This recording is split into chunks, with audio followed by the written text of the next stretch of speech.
Nous allons écouter le professeur Luc Sinobert pour un exposé sur les marqueurs de la dénutrition.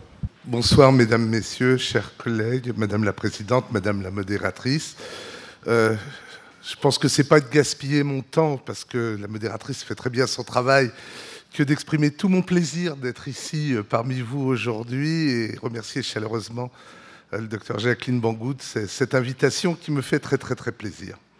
Je vais essayer de tenir mon temps, mais ça fait essayer d'avoir quand même un ratio satisfaisant entre nombre de kilomètres parcourus et temps de présentation. Voilà. Donc en matière d'introduction, je voudrais attirer votre attention sur l'extrême importance de la prévalence de la dénutrition à l'hôpital dans quasiment toutes les pathologies, avec une grande variabilité pour le cancer, mais quelque chose qui est très constant chez les personnes âgées en institution, en particulier lorsqu'ils se greffent d'autres comorbidités. Il faut bien savoir que la dénutrition induit de graves conséquences en termes d'augmentation de durée de séjour à l'hôpital, donc de coûts, de nombre de complications, en particulier infectieuses, de la diminution de la tolérance à la chimiothérapie. Maintenant, les oncologues ne commencent plus, chez une personne âgée présentant un cancer, ne commencent plus une chimiothérapie avant d'avoir rétabli l'état nutritionnel. Enfin, une augmentation de la mortalité. À propos du cancer, il faut savoir que 10 à 20% des cancéreux meurent des conséquences de leur dénutrition et pas de leur cancer. En fait, des complications infectieuses liées à leur dénutrition. Et qu'un malade dénutri a 4 fois plus de risques de faire une complication infectieuse qu'un malade normonutri. Puisqu'on a déjà beaucoup parlé de problèmes de coût, il n'est pas indécent de rappeler qu'une dénutrition majore le coût d'hospitalisation d'à peu près 1 000 € par personne. Ensuite, le plan que j'ai choisi est peut-être un petit peu atypique parce que je considère que finalement, albumine, préalbumine, vous connaissez bien, mais finalement de dichotomiser mon propos en 4 questions qui sont des problèmes bien séparés. Tout d'abord, le dépistage du risque de dénutrition. Et tous les patients qui sont à risque de dénutrition ne font pas une dénutrition. Puis l'évaluation de la dénutrition proprement dite. Le dépistage du risque de complications liées à la dénutrition. Et enfin, l'évaluation de l'efficacité de la renutrition. Et on va voir que les outils nécessaires ne sont pas les mêmes selon la question posée. Et puis on a tous, dans toutes les spécialités médico-techniques, tendance à surestimer l'importance de ce qu'on fait. Je vais essayer d'expliquer les limites de l'intérêt dans un certain nombre de situations des marqueurs que nous réalisons. Alors déjà, dans le cadre du risque de dénutrition, vous voyez, le plus simple, c'est un moyen qui est éminemment peu technique, qui est l'examen d'un réfrigérateur. C'est une étude complètement sérieuse qui a été publiée dans le Lancet en 2000 par l'équipe mobile de gériatrie de l'hôpital de Genève, et qui montre que quand un réfrigérateur est vide, eh bien, il va y avoir un risque de dénutrition qui, à terme, va entraîner un risque d'hospitalisation et des complications. Ce qui est intéressant dans le frigo vide, c'est qu'il y a 2 variantes, ou plutôt dans le frigo qui n'est pas rempli de denrées alimentaires. Quand le frigo est vide, c'est une personne qui n'a pas l'accès à l'alimentation. Par exemple, des personnes handicapées ou pauvres, etc. Lorsque le réfrigérateur est rempli de denrées avariées, il s'agit de personnes âgées qui ont perdu l'appétit. Dans le premier cas, la réponse est médico-sociale. Dans le deuxième cas, elle est médicale. C'est un test que vous pouvez, qui est un test très civil qu'on peut faire auprès de ses proches âgés. Le deuxième test est, lui non plus, pas biologique chez les personnes âgées. Il est extrêmement utilisé. C'est le Mini Nutritional Assessment qui a été mis au point par l'équipe de Bruno Velaz. Et en fait, ce sont des questions que l'on pose aux patients, d'une évaluation.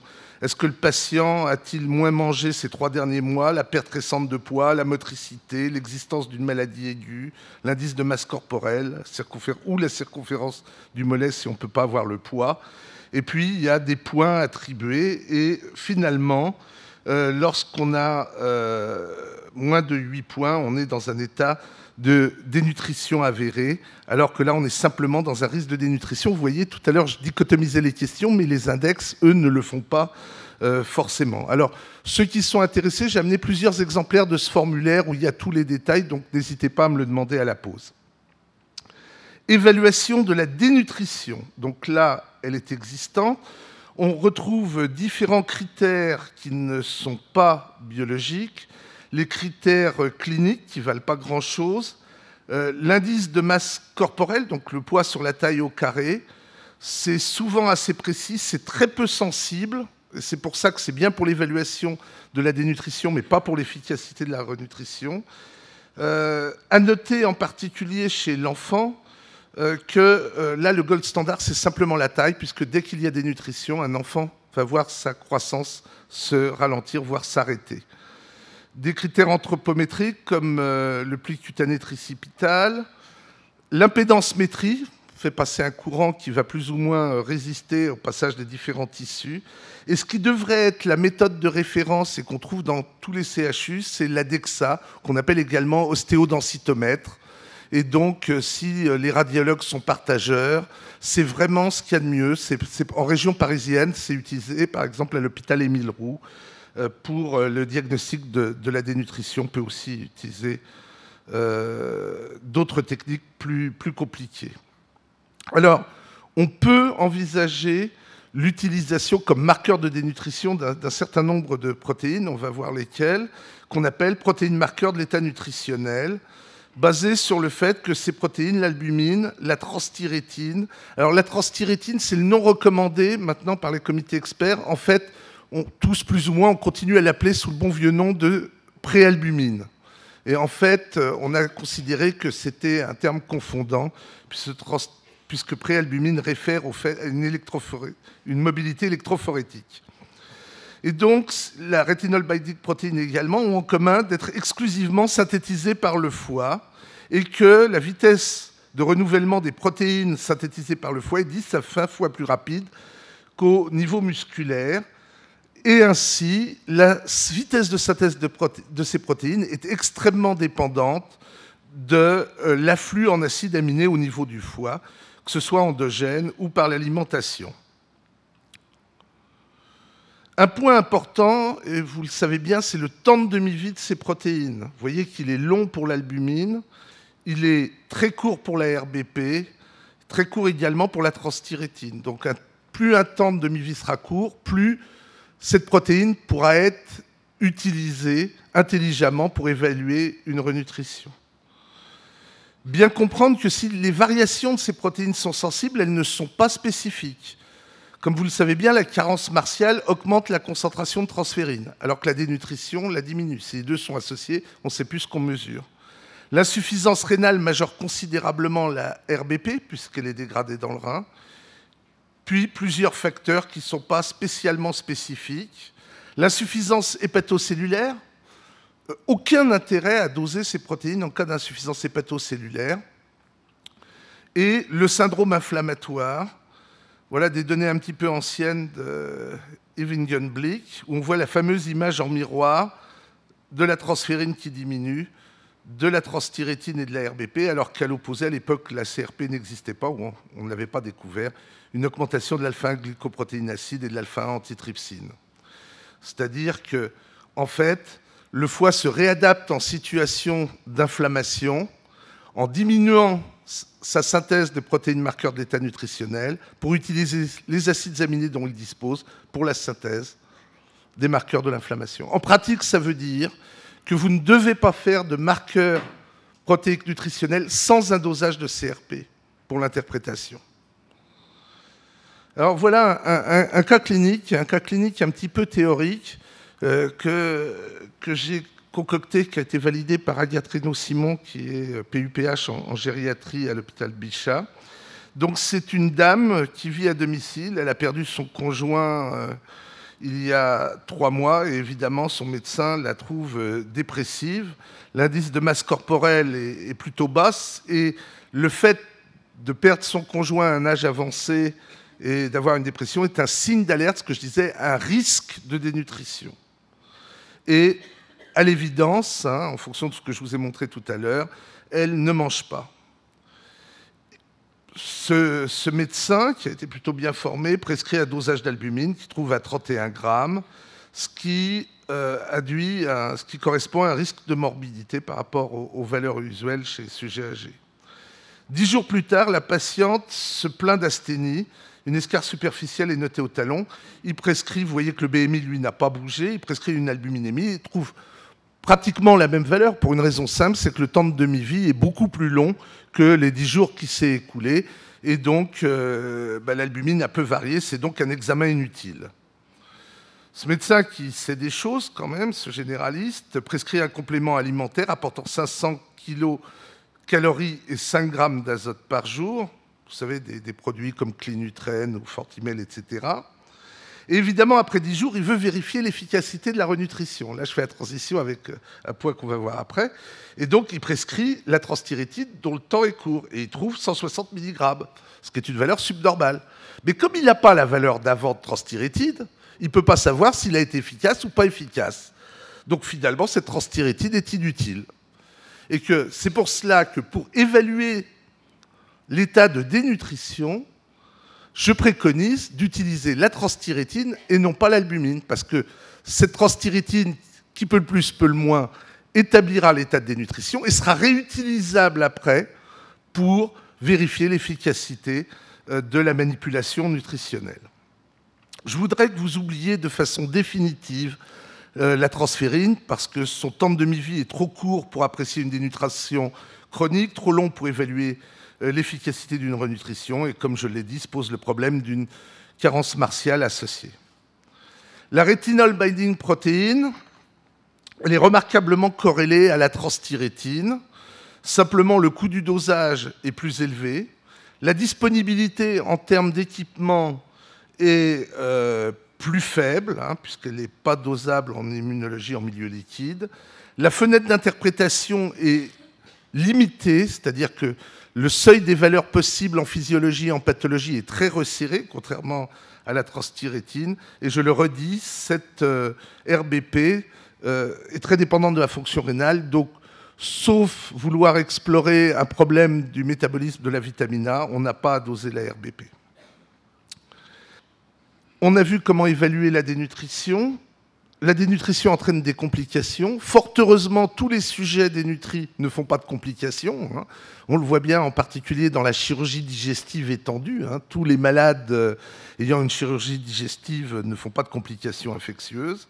Mais c'est très intéressant de voir le lien entre les deux. Et on sait qu'un traumatisme, que la personne soit âgée ou non, entraîne une réponse immuno-neuro-hormonale.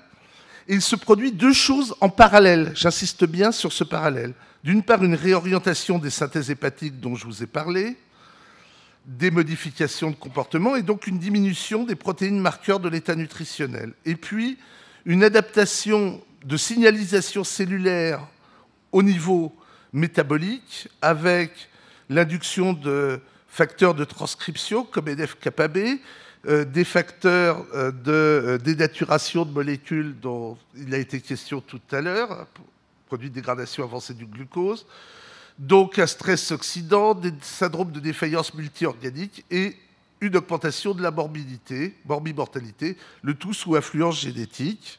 Il existe bien un lien ici entre les deux. Et donc ceci explique que l'albumine soit très diminuée en fonction de la possibilité d'une augmentation des complications, en particulier infectieuses, et de la mortalité des patients. Il n'y a pas de relation directe entre les deux, mais la diminution de l'albumine est tout à fait prédictive de ce qui va se passer ici. Et c'est pour cela, finalement, que l'albumine, même si on peut discuter sa qualité en tant que marqueur de la dénutrition, est un excellent marqueur du risque de complications liées à la dénutrition.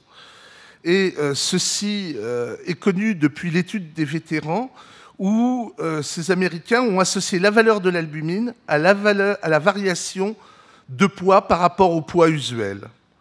Et donc, vous avez ici les valeurs du Nutritional Risk Index, avec les 3 valeurs seuil.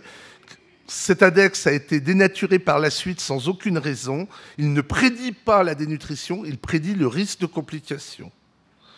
Et puis, notre équipe a établi une variante chez le sujet âgé qui s'appelle le GNRI, pour Geriatric Nutritional Risk Index, où là, le poids habituel est remplacé par le poids idéal, parce que personnes très âgées ne se souviennent pas forcément de leur poids habituel, ça se perd dans le temps. Et donc, le poids idéal, on l'obtient avec la formule de Lorenz, et ça marche très très bien. Très populaire également en gériatrie, à des fins de prévision des risques de complications, c'est le PINI, qui est un index nutritionnel et inflammatoire, mis au point par Ingun Blick et Yvon Carpentier, qui associe 2 marqueurs de l'inflammation et 2 marqueurs de l'état nutritionnel. Ce qui est très intéressant dans cet index, c'est que comme il s'agit d'un rapport de facteurs, toutes les unités s'annulent, et en d'autres termes, ce rapport n'est plus dépendant d'altération de la masse volémique, des mots concentration ou des mots dilution. Et une équipe lyonnaise a validé chez une grande population une cohorte de sujets âgés en gériatrie aiguë. Et vous voyez que là, le seuil choisi était de 25. Eh bien, la mortalité augmente considérablement en fonction de la valeur du PINI. Très vite, l'efficacité de la renutrition, parce que je n'ai pas voulu découper mon cas clinique en 2, donc on a vu l'essentiel. Il s'agit de patients qui ont été privés de nourriture pendant 3 jours, puis placés sous nutrition parentérale derrière pendant 1 semaine. Je ne suis pas sûr que c'était des sujets sains, je ne suis pas sûr que les comités d'éthique permettraient de faire cette étude maintenant. Alors, qu'est-ce qu'on voit? C'est simple, hein. Les protéines de demi-vie assez longues, comme la transférine ou l'albumine, les concentrations ne diminuent pas, parce qu'au bout de 3 jours, le temps de demi-vie étant beaucoup plus élevé, il ne peut rien se passer. Et puis, on voit bien que la transthyrétine augmente et la RBP augmente encore plus vite, comme prédite d'après les temps de demi-vie. Mais comme je le disais, en pratique clinique, et pour des raisons de facilité et de coût, la transthyrétine est suffisante. Donc, à mon avis, voilà, la transthyrétine et la transthyrétine accompagnée de la CRP pour tenir compte des variations de l'inflammation. Et puis, finalement, le message qui est le plus important, c'est que une valeur, c'est bien, même avec la CRP. Ce qui est important, c'est de voir comment évolue le malade. Donc, de faire une répétition des mesures. Après, eh bien, c'est l'harmonie entre le nécessaire au niveau clinique et les impératifs de coût. Et on peut dire que, alors on pourra discuter avec notre collègue gériatre des pratiques et de son avis, mais il me semble qu'une personne dénutrie qu'on renourrit de façon efficace, on peut suivre simplement le poids, même si ce n'est pas très sensible, eh bien peut-être qu'un dosage de transthyrétine au début toutes les semaines, et puis ensuite au bout de 15 jours, et puis de façon plus espacée si on a des doutes, est suffisant, dans le cadre de la gériatrie 100 ans. En conclusion, bien insister sur le fait que le paramètre choisi dépend de l'objectif. S'il s'agit d'établir un risque de dénutrition, il n'y a aucun intérêt à utiliser un paramètre biologique. Si on veut établir l'état de dénutrition et sa sévérité, il faut préférer la transthyrétine. Pour les complications liées à la dénutrition, l'albumine est le plus reconnu des marqueurs, surtout s'il est associé à l'intérieur d'une formule composite. Et pour finir, pour l'évaluation d'efficacité de la renutrition, on retrouve la transthyrétine, préalbumine, accompagnée obligatoirement de la CRP. L'adéquation à la pathologie. Alors évidemment, on a tendance de plus en plus à faire ce qu'on appelle de la biologie de masse.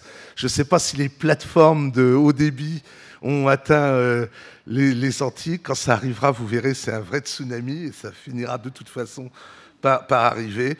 Et là, on fait de la production et on n'a peut-être pas le temps de commencer à se soucier, à retirer le dosage s'il y a une insuffisance hépatique, blablabla. Blablabla. Mais je trouve ça très très dommage. Mais voilà, on est dans un monde qui change. La rapidité et le rendu de résultats. Et puis, il n'est plus trivial de parler du coût. Je vous remercie. Je pense que j'ai tenu mon temps.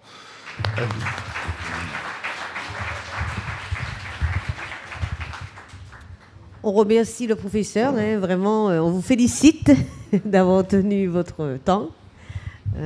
Donc, je passe la parole au public et je suppose qu'il y a des gériatres qui vont pouvoir nous donner comment, à l'hôpital ou en Guadeloupe, on prend en charge la dénutrition. Et est-ce qu'en pratique courante, est-ce que ces tests sont réalisés? Pour ma part, hormis l'albumine, je ne vois pas trop de prescriptions. Alors, c'est vrai qu'on en a de plus en plus en milieu hospitalier, en ville peut-être un peu moins. Donc l'albumine reste encore la reine, d'autant plus qu'elle est utilisée dans beaucoup d'ABAC, beaucoup d'échelles, beaucoup d'index.